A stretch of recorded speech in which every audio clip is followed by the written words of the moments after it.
Season 1, Episode 14. Welcome to Forever Break Podcast. Now, two people who will always overstay their welcome and visa. Here are your hosts, Lianne and Corey. All right, well, thank you so much, voiceover guy. We are excited to be here with you all for this episode on money and mindfulness. On this pod, we're going to be talking about how we can all have a healthier relationship with money, and what even is money? Why do we value it so much more than other important things like, happiness? Does money buy happiness? TBD. Does happiness give you money? I don't know.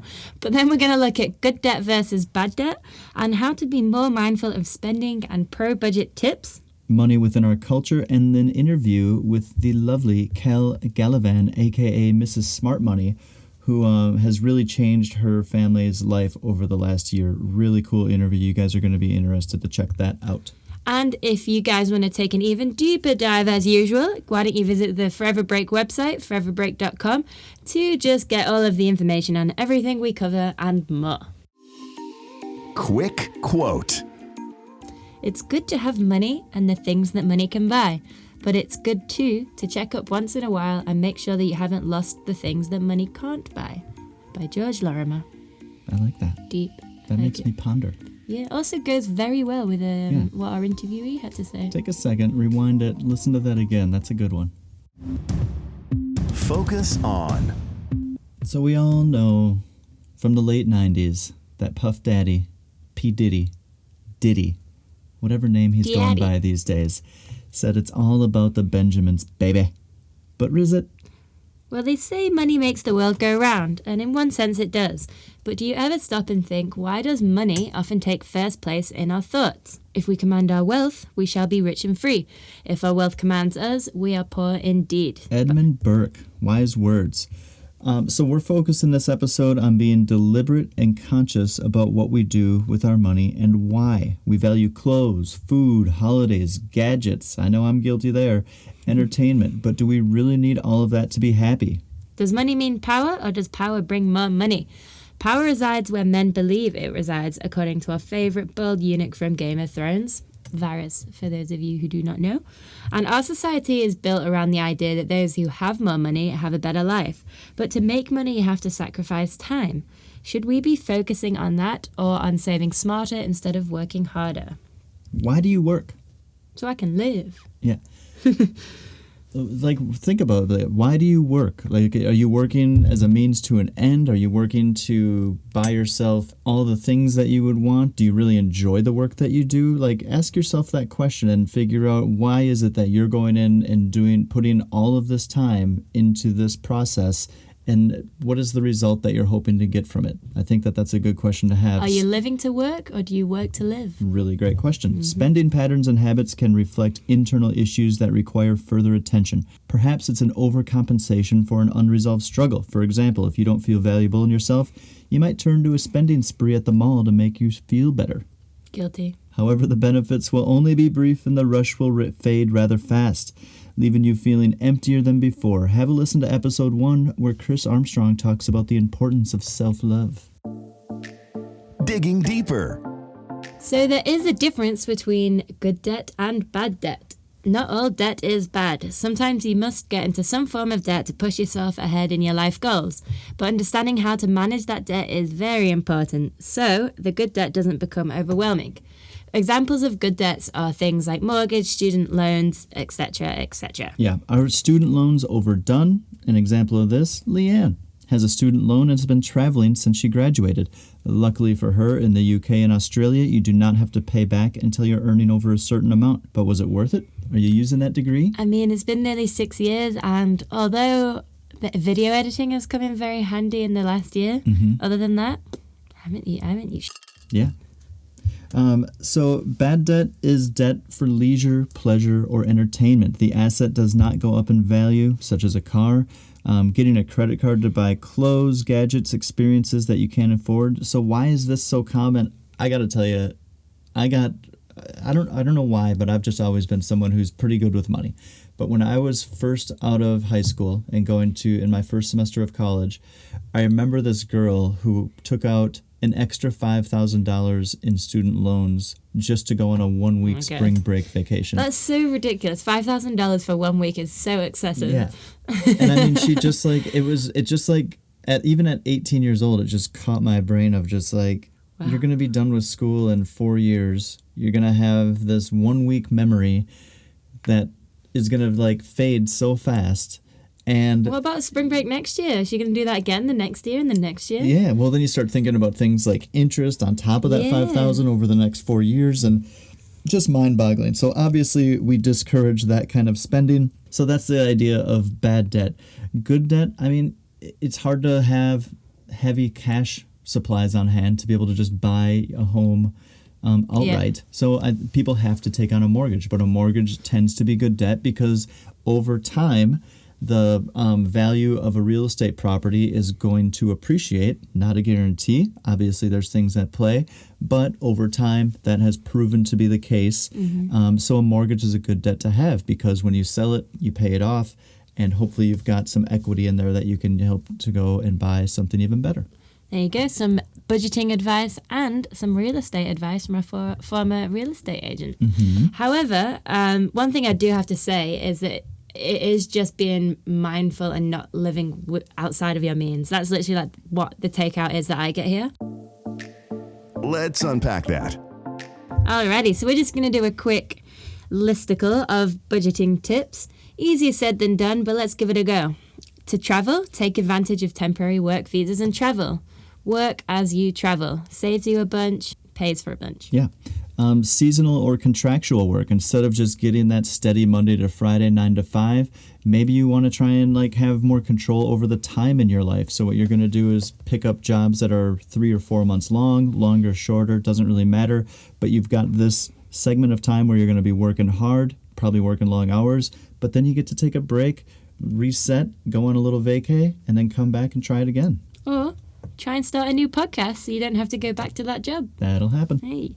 And so holidaying on a budget, obviously holidaying is such a luxury, but being open to destination and dates is a really big one. So something that I do, I head over to Skyscanner and I put the destination as anywhere. And if you're just flexible with your dates and say show the whole month or whatever, then you can find out great deals for the time that you want to go out on holiday. When and where. When and where, yeah. Look into off-season travel. A lot of times off-season can be more enjoyable than peak season unless you're just looking for those crazy crowded beaches. And the accommodation can be cheaper, and there's just any of the excursions that you might do might be cheaper. Just something to really think about. And cooking. Just because you're on vacation doesn't mean you have to go out to eat every night. So why not grab a place that has a kitchen? And instead of just eating, you can try and cook one of those fabulous new dishes that you've tried in a restaurant. Yeah, let's switch gears over to leisure buying. Go to sale racks exclusively or buy on the marketplace in charity shops. Eating at home, you can try a plant-based diet so you aren't spending a fortune on meat. That's what I used to do in Australia. I went veggie pretty much just because I couldn't afford to eat meat. It really can. It can add up over time. And with drinking, pre-game. I think that's a really good one. Yeah, because I know at college we all used to do it and then like go out and not spend that much money. But honestly, what's stopping you now? Cocktails are expensive. Mm-hmm. Drinks are expensive. But if you can just buy a box of wine, drink that at home, and then go out with a buzz, drink some water, have a couple of beers, you're all good. Yeah, save that bar tab. Mm-hmm. I think that's a good idea. Leanne, you can talk on this one better than I can. Cosmetics. Yeah, girls, you all look fabulous, no doubt about it. But do you need to buy every top-of-the-line makeup so often and wear it every single day? I'm sure everyone's experiencing in quarantine. Y'all are so much more beautiful without all of that makeup on. Mm-hmm. And I'm guilty of this. I see a new gadget, I see a drone, I see a new computer, something like that, the new microphone for podcasting. If I don't have the money, quivering right now. I will put that on the old credit card. But that's not the best way to do it. Do you really need it now? Ask yourself these questions when you're talking about budgeting. Like, do I need this now? And I think another trap that I see people falling into is, that's normally $1,000, but right now I can get it for $600. I've got to buy it. Mm-hmm. And do you have the $600? What is that $400 savings going to do? What if you just waited another 2 months, saved the money? are you still going to want it? And two, is it really going to make that big of a difference to save that $400? So try to watch out for these kinds of mental traps that we can all fall into. Yeah, I think the message here is basically, guys, just to prioritize your goals. If you want to splash out on all of that stuff, fine, and you can afford it, do it. If it makes you happy, do it. But before you do, try and stop, assess, and look to the future. There's nothing wrong if you can afford it, but think about if you prefer to save some money, go and visit one of our amazing destinations we're going to talk about in a later season, or buy X amount of leisure things. Yep, I think that's really good. And we're going to segue here into our interview. And one of the key things that she talks about is core values. And I think that that's a really good point. So hang around and listen to this interview.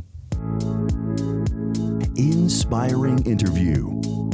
Today we will be joined by Mrs. Smart Money herself, Kel Galavan. Kel, who hails from Lucky, Ireland, is the author of the No Spend Yearbook, which will be released later this year, and is a budgeting coach. She helps others learn how to get more bang for their buck. Quite literally, she has saved her family over 27,000 euros in 2019 from going from a 2-income family to a 1-income family. Pretty incredible stuff. So let's listen a little bit to Kel. Alrighty, so today we are joined with Kel Galavan. How are you doing today, Kel? I'm good, Lianne. How are you? Good. Well, I'm fantastic. We have a nice sunny day here, so can't complain. But let's start off now with letting all of the audience know just who you are, and can you just tell us a little bit about your background and how and why you got started as a budgeting coach? The $1 million question, eh? My story, it's not the most expected of stories. I wouldn't have had a financial background naturally. I was actually a scientist when I started off, and I worked in the farm industry for, well over 16 years. And I loved it, and it was absolutely great job. But I had 2 kids, and I just found that with work and with commuting and everything, I just felt like their childhood was passing me by, and I wasn't around to see it. And I knew I had to do something, or I would regret it. So I sat down with my husband, and we said, okay, I decided I wanted to take a bit more time at home with the kids, and the job I had wouldn't have allowed for that. It was just the nature of the job that I had. So we sat down and we worked out the math. Look, what if we took a year out? If I took a year out with the kids and just take it from there, and I could go back after a year, at least I'd have that year. So he said, yeah, look, we give it a go. So, but that meant that our income would have been cut in half. And I said, right, okay, well, if I'm going to be home with the kids, and I'm cutting our income in half, I was going to make the money that I did have that was coming into the house work as hard as it possibly could. And that's what started off the No Spend Year. And the No Spend Year ran for 2019. And Nice. I had a blog kind of going in the background more to keep me accountable than anything else. But it just took off. And yeah, it just grew arms and legs. And I was on Instagram as well, and that took off as well. And people just seemed to like what I was doing. So from that, I would get kind of people asking questions, what would they do around budgeting and saving money and all that. And that just evolved then into what I'm doing now is coaching people on how to manage their budgets. And I can do it all from home. That's so I get to amazing. work from home with my kids Yeah, and have an absolutely. income, which is the absolute dream for Which me. I want to do that. How do I do Yeah. that? Yeah. Yeah, I'm curious too if that was, I mean, it doesn't sound like that was your set out plan. Like you just kind of stumbled into it to just be like, well, I'm going to try and do this. And then just over time, people kind of gravitated towards it and it just kind of became what it is today, which I think is really cool. Absolutely. Like it surprised me. I didn't think anybody would be interested in what I was doing on a day-to-day basis with my few euro here and there, but it seemed to work. But even with the numbers at the end of the No Spend Year, I was surprised by the difference that when you really did start getting mindful with money, the difference you could make with the money you had. So even though earning money was very important and getting money in, but what you did with that money when it got in was just as important and quite often more important. And that I think is what got people's attention. Yeah, and one of the things that really caught our eye was seeing on your website that you decreased your annual household outgoing spending by 27,000 euros, 27,500 euros. And I think everyone is probably as impressed as we are and wondering how. So I'm kind of wondering, Was it lots of little things? Was it a combination of really big expenses and little things, or just kind of what direction did this end up going? Yeah, I did not think it would be anything like that. I knew I would save a bit because obviously there were some bigger Yeah. things in it, like we didn't have childcare anymore. We would have been a two-car household. We moved to one electric vehicle. That saved a lot. So they were kind of two big things. But one of the massive ones that really kind of Okay. shocked me was our food budget. And that was something that everybody has control over. But I worked really hard. I cut our food budget in half. And actually for the no spend year as well, just to digress ever so slightly. So with the no spend year, we cut back on all our discretionary spending. So we decided we weren't going to eat out for the year. I decided I wasn't going to dye my hair or buy makeup or buy clothes or anything like that for a whole year. And part of that was to cut our Sacrifice. but the thing is, it might seem like sacrifice, but for me, it was, could I stay at home? And that was worth more to me than That was worth having, it. a trip to the salon or, having that extra takeaway. So Yeah. it didn't, it, once I was doing it for reasons that were important to me, it didn't seem like such a sacrifice. And I think that was a big thing for me to get my head around as well. But once I did, and day to day, I used to kind of nearly give myself a high five, but I'm at home with my kids. This is what I wanted more than anything else. And we're not throwing away our financial future Yeah. either, getting that nice balance. But the food budget, one of the biggest things that I realized with that was how much food I was throwing away. And that was money straight in the bin. And I didn't think that I was throwing much food away because I thought I was relatively careful. But when I actually started looking at what I had and looking at what I had in the presses before I went shopping and looking at what was in the fridge and making meals based on what I already had in the house, then it was just a matter of getting the extra few bits that I needed. And even Yeah. as the week went on, if I saw something that was kind of close to, it needed to be used up or whatever, that's what I would focus on using in the next meal. And as it turns out, not only did we cut our food budget in half, so we brought it down from about €10,000 to under €5,000, we never ate so well. We never ate so much organic food. We Oh, never wow. ate, we weren't, now, I don't know if this is coincidence or what, but I have two young kids and they usually have sniffles and colds and goodness knows what else throughout the year. But for the whole year, and even so far into this year, not one of us has been ill, thank goodness. And I don't know Yeah. Oh my God, that's so if that's weird. part of it or what, but I would have always had to go to the doctor at some stage with the kids during the year for something. But no, Yeah.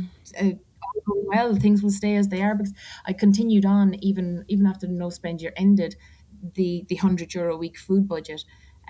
Because I just found that we ate so well, we wasted much less, and we were still saving money. And that 5,000 difference Yeah. from the 10,000 from the year before, like that's post-tax money. So you think how much you actually have to earn just to get that extra food in To the house get that, quite often yeah. you don't put in.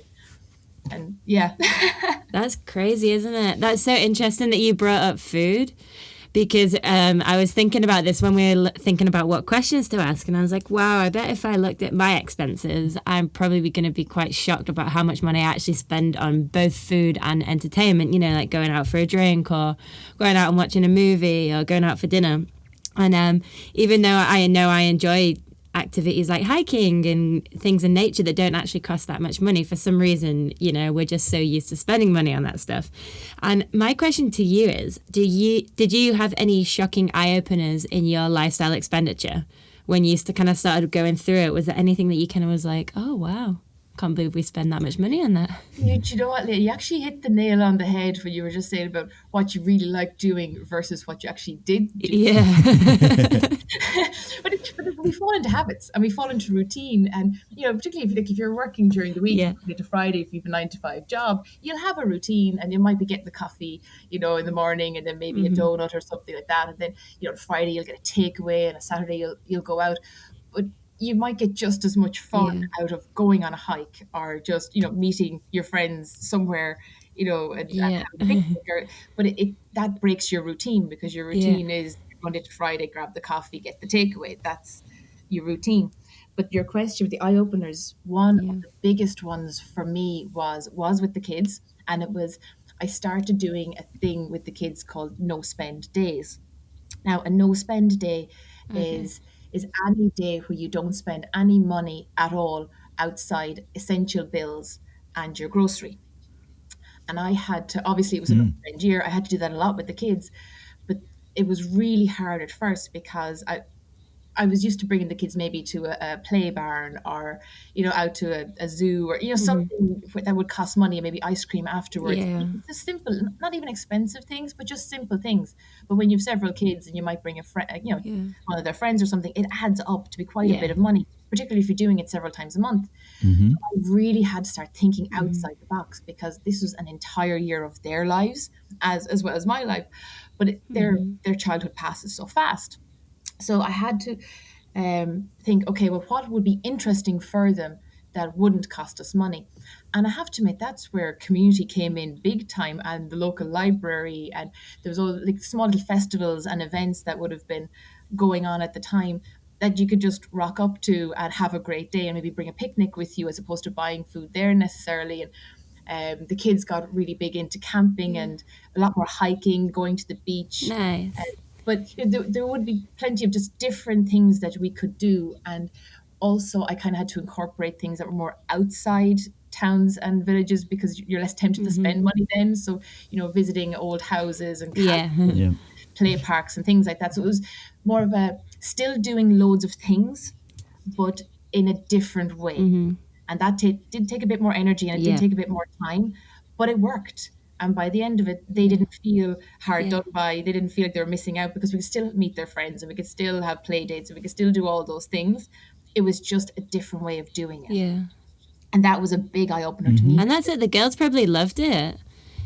Oh, They probably love being outside so much now, right? And they're like, oh, wow, we didn't do this before. And now they're like, probably love hiking and love camping and love all that kind of stuff. Absolutely. And things like they love their bicycles and they would have always been around on their bicycles. And I personally am not a fan of cycling, but they had so much fun throughout the year bringing me places, and because I was trying to get them better with the rules of the road.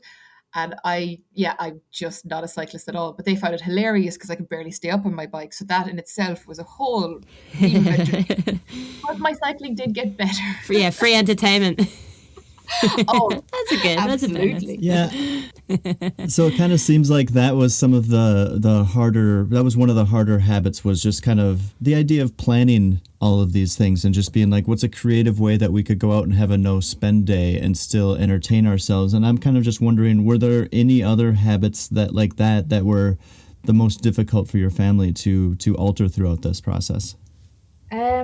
Well, actually, one of them was one of my own habits, and I would have been absolutely terrible for chilling out on a Friday night with a glass of wine and browsing the internet, looking at clothes on sale or, homewares on sale or just Guilty. You're speaking to browsing Lianne.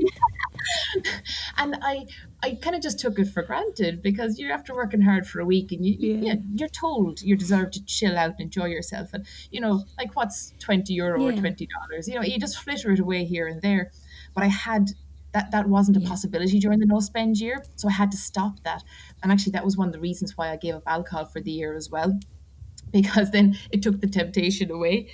But what I had to do was to stop me doing that, I had to put up I'm sure I'm not the first person to use this, but it's a thing called a velvet rope. I heard it somewhere and I just think it's brilliant, but it just made my life easier rather than me scrolling through going, oh, I can't buy it. What I did was I said, well, what if I don't see these websites in the first place? So I didn't realize how many subscriptions I had to newsletters for different stores and shops and online things. So I started unsubscribing from all different newsletters. Yeah, it was such a simple thing to do.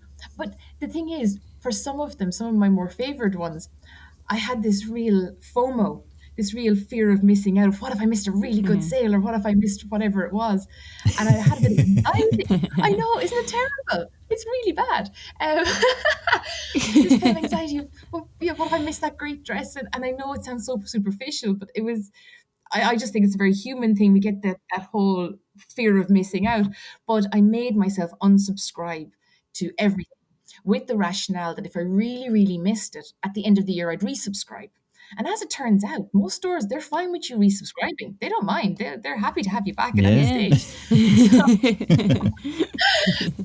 Yeah, so that worked out well because then I wasn't seeing, the flash sales and all that kind of stuff. So if I wasn't seeing them, I wasn't missing them as much.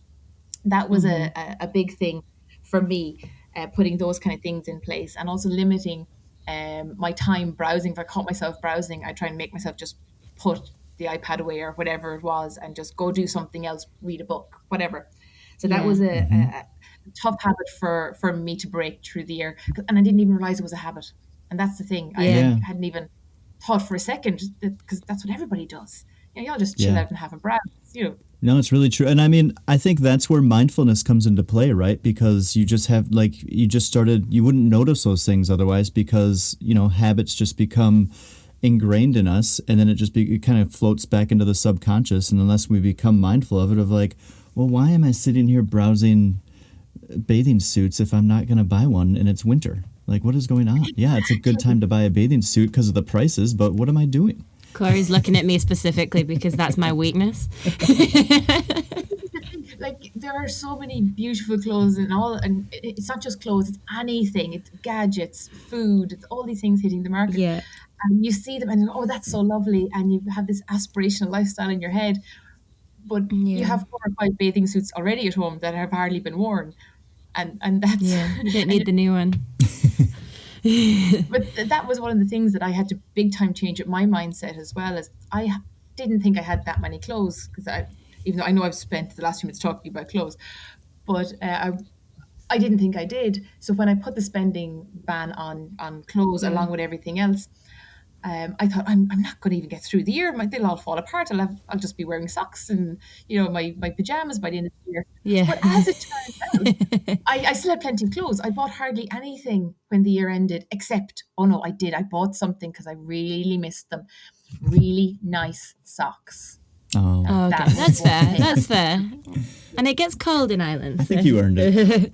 All right. So talking about budgeting and things like that, this is a 2-part question. So the first part is, how much extra time would you say was incorporated every week in planning for your family budget? And the second part is, what are 3 common things that people typically spend too much money on? And what would you suggest that they start tackling first? Okay, that's a big one. I'll do the first part first. It's quite straightforward. Take your time. I know. With the no spend year, my rules are very strict. I had €100 per week for food. I couldn't buy clothes, and I couldn't. It was straightforward. Now, it took a while to get used to them, but once the rules were in place and there was no moving on them, everything else just flowed from it, because I didn't have to think too much about the budget, because that was the budget. I just wasn't allowed to buy clothes for the year. If the kids needed clothes, like if they genuinely ran out of socks, they could get some, and I would get 1 packet of socks for them as opposed to 4 or 5 or whatever. So I didn't actually spend a lot of extra time once the rules were in place. That was part 1, because it doesn't. Once you follow the rules, you don't have to think about it, so it doesn't take time. It's just done. The other part, and actually, I didn't expect that. I thought I would be all day just poring over budgets and spreadsheets, but no, that was one of the least consuming things of my time during the year. With regards budget tips, goodness, how long is a piece of string? I suppose for the food, right? You probably know this already, but the fat expenses, food, accommodation, and transport, they're 3 big things that cost massive amounts. And you might, when it comes to transport, you might be lucky enough that you don't need a car. You may live with your parents, you may not have rent, but you cannot not eat, right? You have to eat. It's you have to eat to survive. So that is something that can easily get out of control, because we can justify huge budgets because you have to eat and go, oh, well, I'm hungry, so I'm going to buy this. So that's one thing, just thinking about the food that you have and trying not to waste food and using up what you have, and focusing on that. That's a huge money saver straight away. The second one is, and I know we've been talking about it a bit, but it's true, it's clothes. It's thinking about, well, what do you need? Do you need 7 pairs of blue jeans? Or will, a couple do you just fine? And then when one gets worn out, you buy another pair.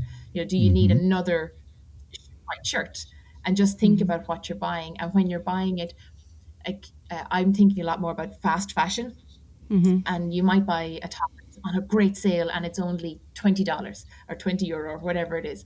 But you might buy a really good shirt for 100, and you wear the Yeah. really good shirt 100 times and it costs you $1 a go. You wear the fast fashion one on sale once, maybe twice, it's cost you multiples of that. So thinking about your clothes and what you're spending, kind of a quality over quantity type of thing, Yeah. that's really important. And then the other quick thing is it's just your day-to-day spending. And I know coffee gets a bit of a beating about, but the small little things like the lipstick, like the extra pair of socks you don't need, Yeah. the kitchen gadget, the little tiny fritterings of things, the packet of crisps, the extra takeaway. Think Yeah. about, what do you really want that, or do you actually need to build an emergency fund? And Yeah. just thinking carefully, is this the best value for your money? Okay. They Yep. would be my three top ones. I think those are really solid. And to go back to the fast fashion thing, guys, if saving money isn't enough, the fast fashion is really bad for the environment. So why not try and reuse or get stuff that you're going to reuse? True. There you go. Do my environmental preach. Hugely My question is, as this project has grown over, the last year, and people kind of caught on and started following you as you were doing this with your family, and then started reaching out to you just looking for advice and stuff, I'm kind of wondering if you started seeing some patterns in people and in relation to debt, and why our culture is so obsessed with living beyond our means. This one, I'd say there's 20 million books written on this, and you can write 20 million more and still not cover it all. Yeah. I think it's very normal for people to carry debt. It's been absolutely normalized, and it's encouraged.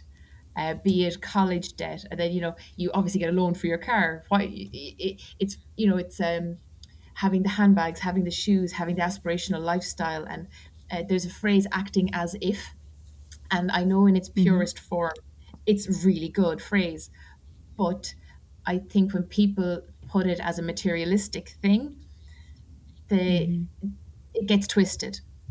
And instead of taking care of your basic needs first, like making sure your accommodation is covered, making sure you have your emergency fund, making sure all those important things are done first, they're skipping to step 3 or 4 and buying the things they don't need and getting into debt on the back of it. And I just think I would love if something would change in society to make debt less normal and make it cool to have an emergency fund, and go to a party. Yeah, right. Instead of showing off your brand new handbag, show off, hey, I've got a fully funded pension. I'm sorry.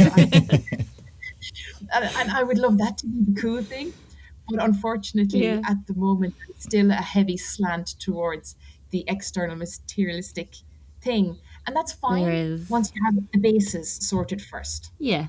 Like once you know you can afford it, then it's fine to indulge. It's your money, do what you want, but just be smart about it.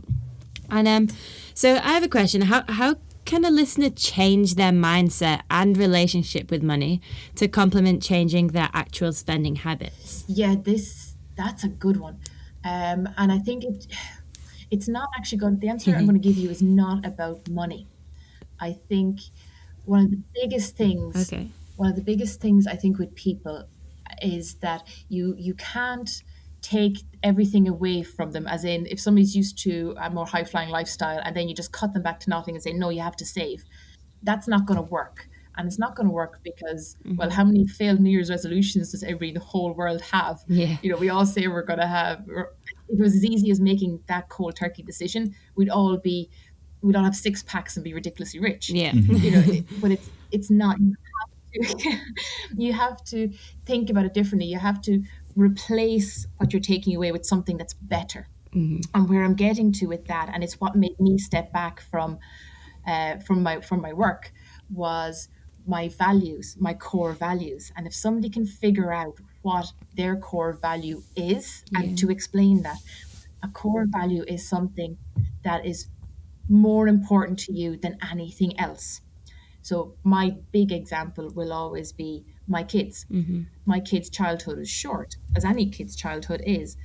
I could always earn money, but I can never rewind time to go back to my kids' childhood. Yeah. So even though I had what would be seen as a decent enough job, and I had a long career and all that, and I will always be able to earn money. Yeah. I can't rewind that time, and that's what made I valued time in their childhood more than I did my paycheck in this time. Yeah. So when I had to cut back on all the other things, like cut down the food budget and go down to one car, it actually wasn't hard because I was getting that thing I valued the most. Yeah. Does that make sense? Yeah, Oh, no, that completely. makes perfect sense. I was just thinking about what it was that like I value the most, and for me it was always to see the world and travel. And I had money in the bank, but I would always stay in the cheapest accommodation, and I would always eat super cheap because I knew there was always going to be another place I wanted to go to.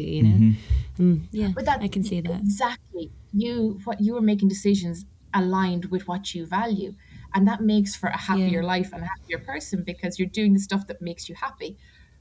And Yeah. because it's a big thing as well that I would personally value is my time, and having flexibility with my time and with my kids, like that.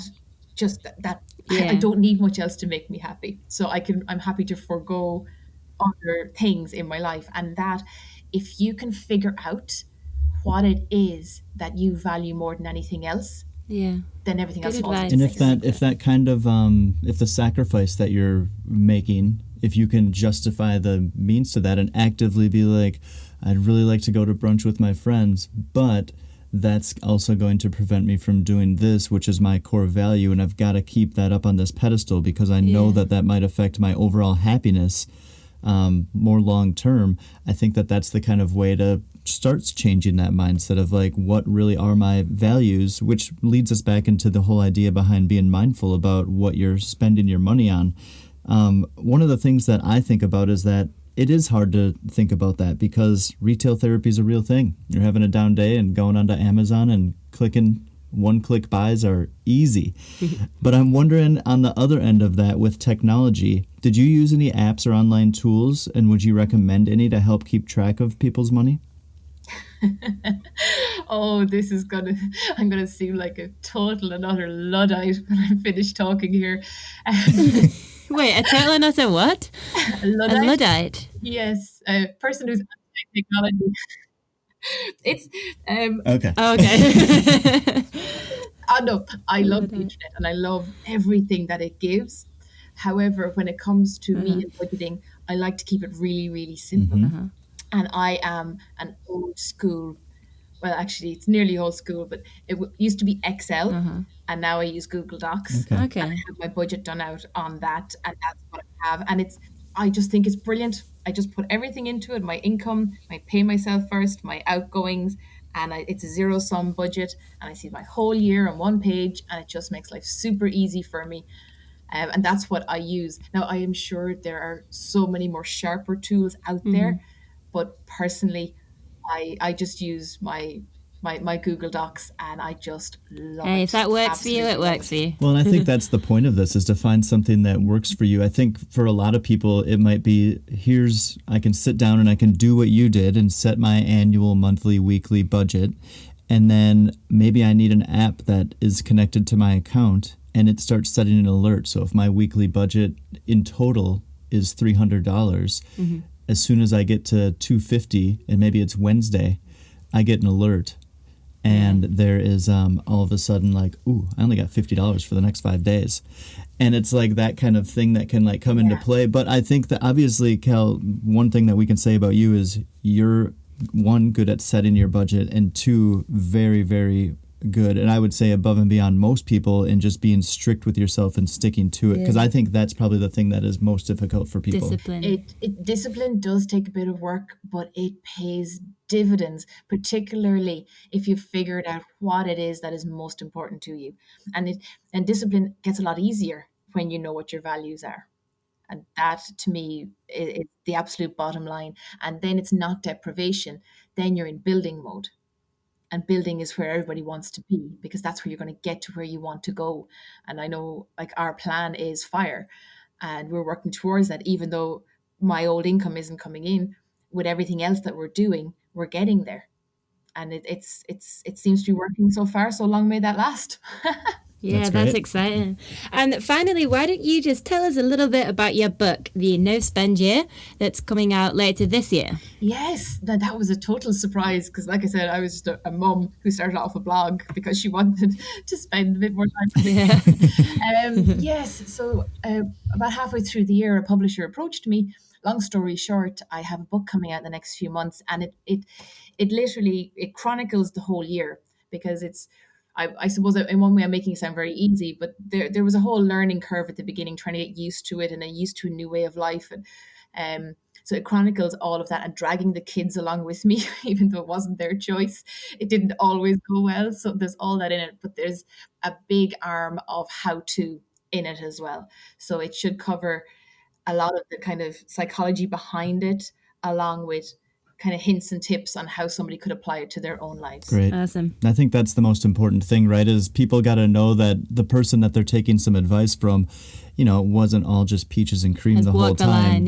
You know, there was a struggle, and that they can hopefully be relatable in that sense. And I imagine that that's what this is, because just based on this conversation, we know that you come off as very relatable. And it's not just like, oh, I've studied finance, I know all these things. Like, no, I was just someone who wanted to actively try and take control of my life, and I made some decisions and set some strict rules and followed them. And now look what I've done. It's pretty amazing, Kel. Yeah, it really is.